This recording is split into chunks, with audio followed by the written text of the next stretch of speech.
I went from a 56 to a 50-second 400 in 4 months just by adding the secret sauce to my program. But before we get to that, let's talk about some things that you're probably doing too much of that is hindering your 400-meter progression. First, that's what you're seeing on the screen right now. Too much endurance training.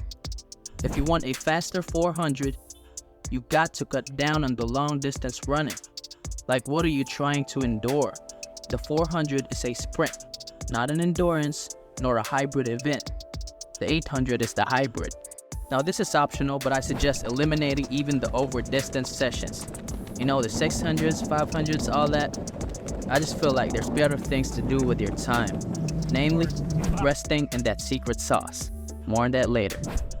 Now the other thing you're probably doing too much of are lactate workouts. Now, I know lactic tolerance is absolutely essential for the 400, but you do not need to be doing them every week, especially not in the off season.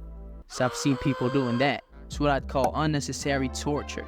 What I'd recommend instead is doing only about 3 to 4 lactate workouts starting at a month out from a meet. The reason for this is because lactate workouts stunts the most important factor in the 400, which is speed. And that leads us to that secret sauce I was talking about, speed work and plyos. The 400-meter dash is a long sprint, but it is still a sprint. And what makes a good sprinter? Being fast, period. It is not a coincidence that some of the fastest guys on your team are also basketball players. This is because they got explosive by jumping a lot, plyo. And if you actually went to watch these guys play ball, it would not be surprising if they had a similar play styles like a prime D Rose or a Ja Morant. Thomas. And Derrick Rose brings down the Thunder with a two-hand. Morant against McConnell.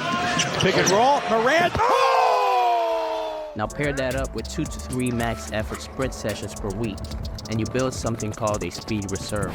The best way to understand what this is through this statement. The higher the max speed, the higher the sub-max speed.